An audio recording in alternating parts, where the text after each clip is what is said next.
In countries like Britain and France, most of us are not Muslims, and we do not believe in Muhammad as the founder of any faith that we follow. People are Christians, atheists, all sorts of things. You cannot expect, and this is the crucial thing, Muslims should not expect non-Muslims to abide by their own belief systems. Hi everyone, welcome back to the channel. If you are meeting me for the first time, my name is Clevy and it is so nice to meet you.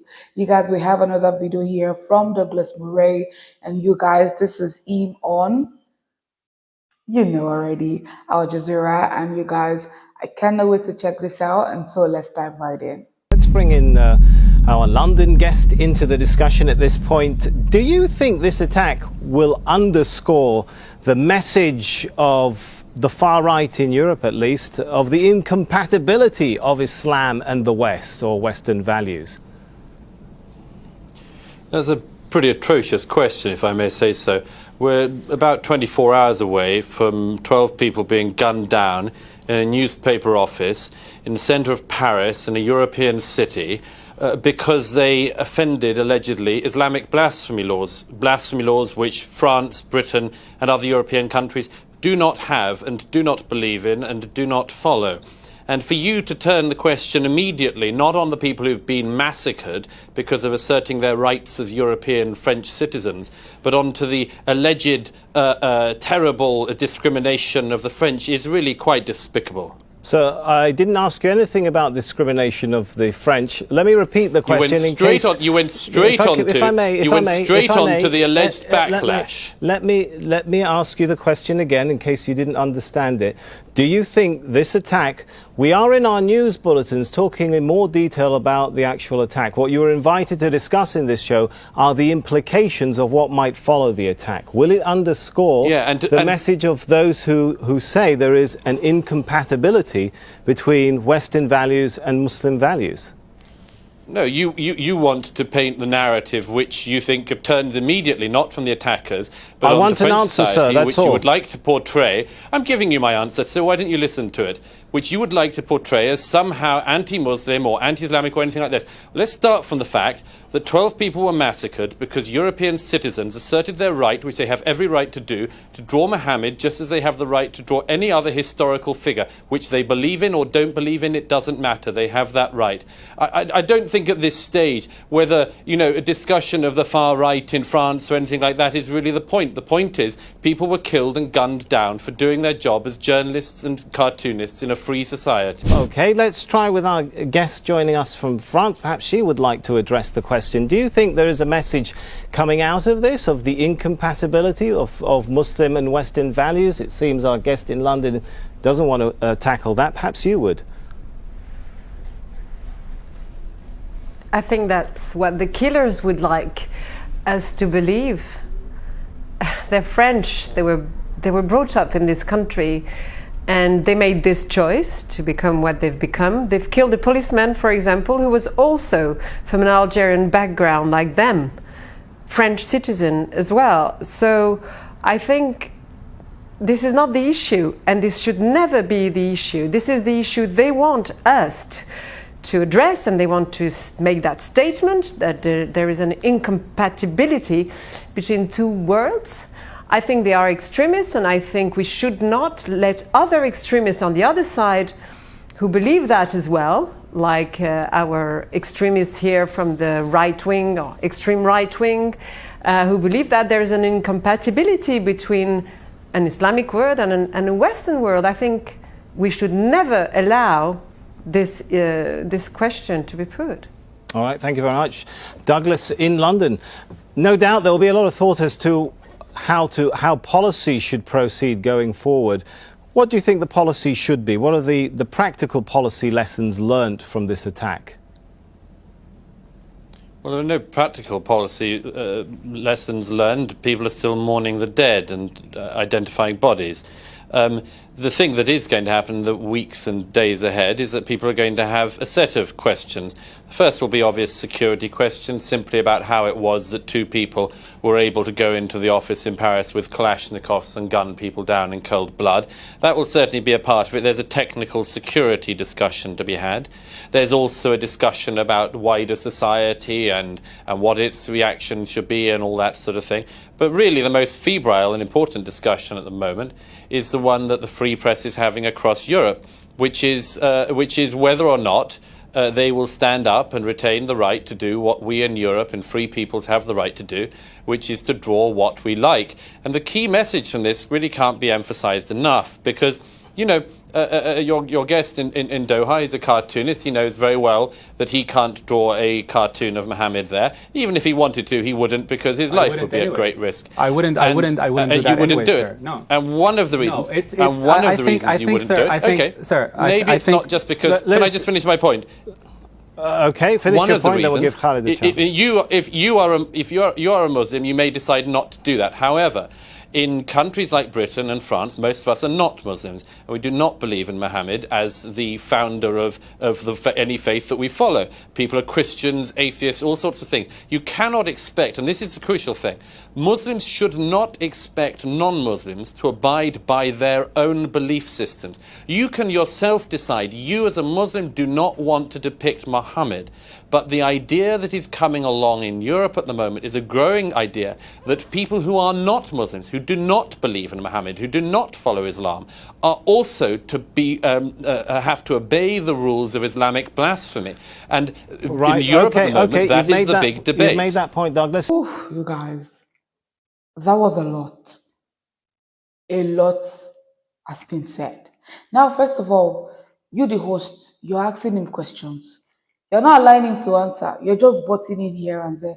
Can he answer in peace? Like, can he just answer in peace? Like, you asked him a question, at least allow him the floor to, answer and pass his point. Now, there is a question, of course, that that I would always pick out from every of this, interviews, debates, and that we should discuss on. He said, do you think that the Muslim laws are compatible with the Western laws? Every time we check about this, we always say, when you're in Rome, act like the Romans. When you're in Rome, act like the Romans.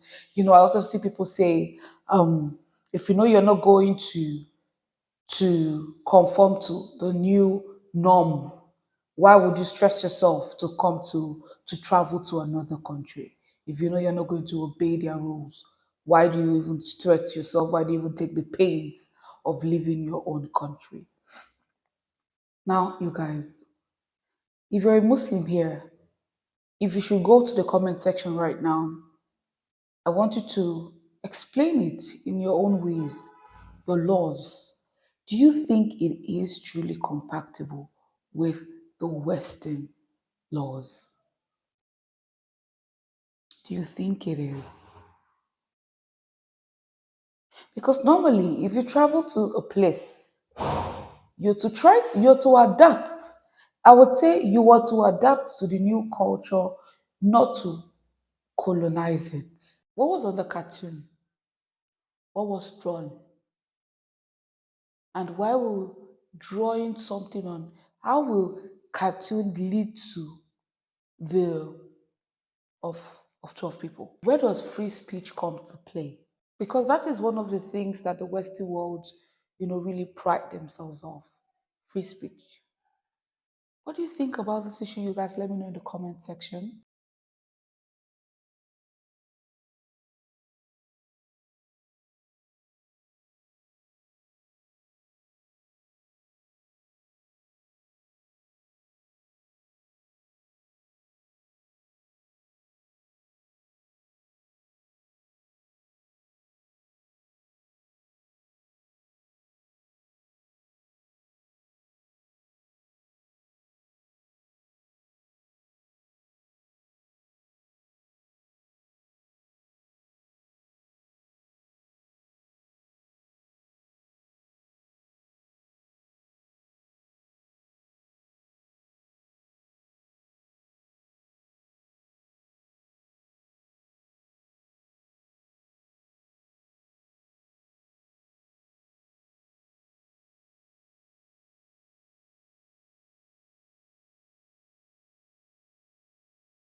The way it is going now, you're like fearing for the lives of every journalist out there, fearing for the lives of anybody who says something negative or someone who doesn't support the other people's values.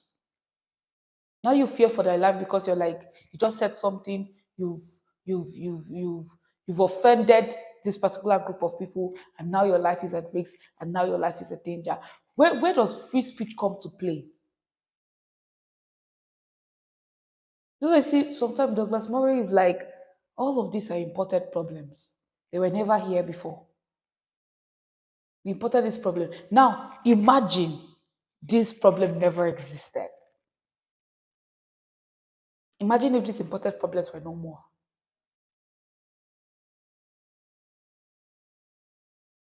Do you think that the Muslim laws are compatible with Western laws? Do you think they are? Do you think that there can be a common ground? Do you think there can be a balance? What do you think? And I'll see you in the comment section.